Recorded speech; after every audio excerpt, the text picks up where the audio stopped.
PM Modi के दौरे का दूसरा दिन है और दूसरे दिन जर्मनी के बाद आज डेनमार्क के दौरे पर पहुंचेंगे पीएम मोदी। डेनमार्क की पीएम और महारानी से पीएम मोदी की मुलाकात होगी। डेनमार्क के साथ द्विपक्षीय और आपसी व्यापार पर भी बात होगी। यूरोप के दूसरे 4 देशों के पीएम से भी पीएम मोदी मुलाकात करेंगे। भारत नॉर्डिक समिट में भी हिस्सा लेंगे आज पीएम मोदी।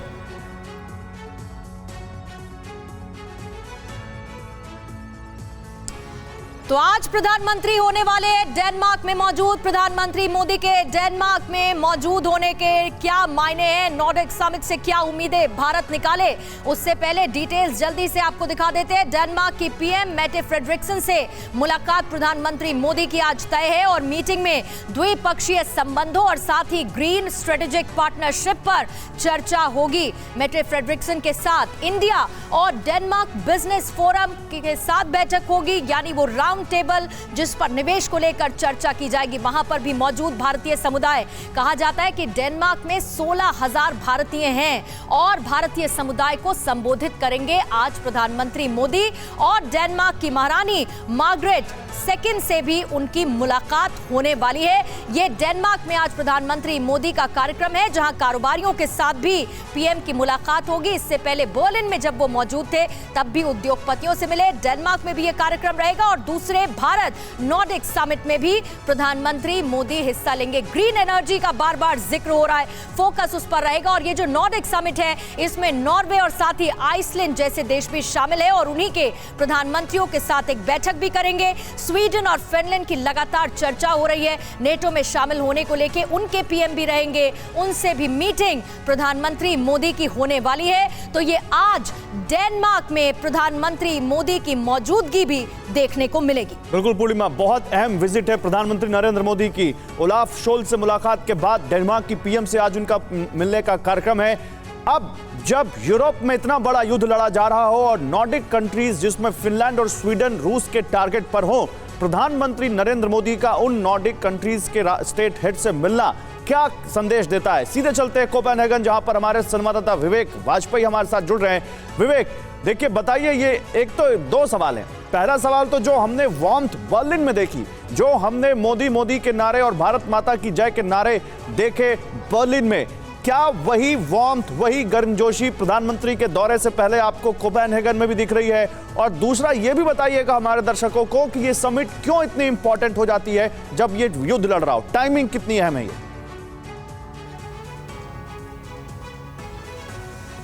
गौरव, पहले सवाल का जवाब मैं देता हूं। कोपेनहेगन में करीब अब से 4.5 घंटे बाद जो भारतीय समय है उसके हिसाब से प्रधानमंत्री नरेंद्र मोदी पहुंचेंगे और जैसा आपने जर्मनी में बार वेलकम देखा प्रधानमंत्री का, उससे शानदार वेलकम यहां पे करने की तैयारी जो इंडियन समुदाय है उसकी तरफ से की गई है। एयरपोर्ट के बाहर से लेके और जहाँ प्रधानमंत्री नॉर्वे के प्रधानमंत्री मेटे फ्रेडरिक्सन के साथ मीटिंग करेंगे वहाँ तक भारतीय समुदाय मौजूद रहेगा। और जो आपने टाइमिंग की बात की गौरव, पूरे यूरोप पर युद्ध का खतरा मंडरा रहा है और खासकर वो 2 देश जिनको माना जा रहा है कि रूस के अगले टारगेट हो सकते हैं, फिनलैंड और स्वीडन। इंडो नॉर्डिक समिट में प्रधानमंत्री दोनों देशों के राष्ट्राध्यक्षों से बात करेंगे और सबकी निगाहें पूरे यूरोप में गौरव इस बात की केवल चर्चा है कि रूस का अगला शिकार कौन होगा।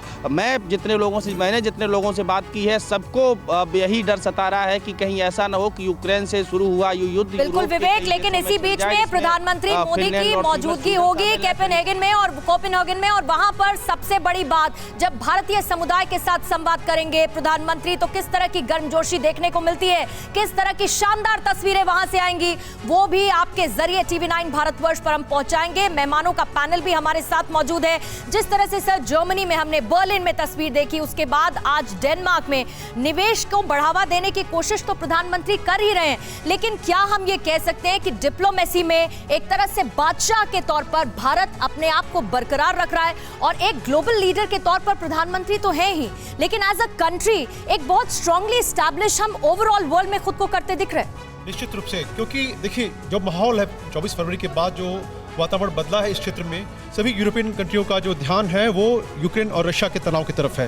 लेकिन इन सभी के बावजूद भी भारत ने प्रयास किया कि शांति चारों तरफ है और भारत ने कहा ही नहीं, उस पर कार्य भी किया, मानवीय मुद्दों के लिए सहयोग भी दिया और शुरू से कहता रहा कि इसको लड़ने से फायदा नहीं और कोई पक्ष इसमें विजयी नहीं होगा। जैसा कि कल प्रधानमंत्री ने कहा और साथ में ये भी कहा कि आप वार्ता करें और जो भी तनाव है आपके बीच में, जो भी मतभेद हैं, उनको बैठकर सुलझाएं। बिल्कुल, मेरे ख्याल से भारत के अलावा कोई और देश ऐसी भाषा बोल ही नहीं रहा। प्रधानमंत्री ने कल ये साफ कर दिया कि युद्ध में कोई जीतेगा नहीं और किसी का फायदा नहीं, बल्कि सिर्फ और सिर्फ इसमें नुकसान होगा। इसीलिए शांति बरकरार रखने की अपील, शांति लाने की अपील प्रधानमंत्री मोदी ने एक बार फिर से उस मंच से की। अड़ी सोमवार से शुक्रवार शाम 6 बजे सिर्फ TV9 भारतवर्ष पर।